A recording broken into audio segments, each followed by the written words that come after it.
इंदौर में जल संकट को लेकर पिछले कुछ दिनों से सियासत तेज हो गई थी। एक कार्यक्रम के दौरान बीजेपी विधायक महेंद्र हांडिया की मौजूदगी में ही व्यवस्थाओं पर नाराजगी जाहिर की थी और कार्यक्रम बीच में छोड़कर चले गए थे। इसके बाद बीजेपी के भीतर ही नगर निगम की कार्यप्रणाली को लेकर सवाल उठने लगे थे।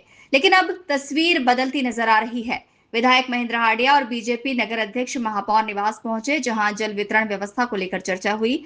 बैठक के बाद विधायक महेंद्र हांडिया ने कहा कि महापौर पुष्पमित्र भार्गव और नगर निगम की टीम लगातार मेहनत कर रही है और शहर में पानी वितरण को लेकर गंभीरता से काम किया जा रहा है।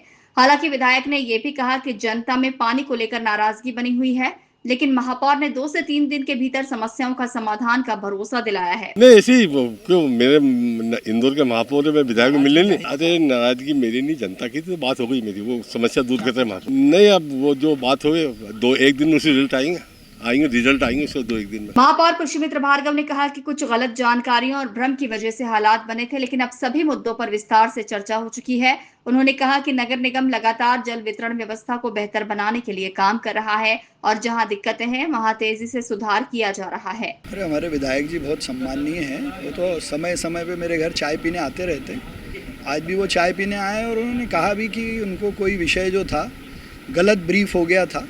पार्टी और सब लोग मिलकर शहर हित में काम कर रहे हैं और मैंने कल भी कहा था कि बाबा कोई विषय या समस्या बताएंगे तो हम साथ मिलकर काम करेंगे। वो तो विधायक हैं, उनका पुराना अनुभव है, उसका लाभ लेंगे। इधर शहर में जल संकट को लेकर चुनौतियां अभी भी बनी हुई हैं, लेकिन बीजेपी नेताओं की इस मुलाकात के बाद फिलहाल पार्टी के भीतर दिख रही तल्खी कम होती नजर आ रही है। अब देखना होगा कि जिन समस्याओं के जल्द समाधान का दावा किया गया है उसका असर जमीनी स्तर पर कब तक दिखाई देता है।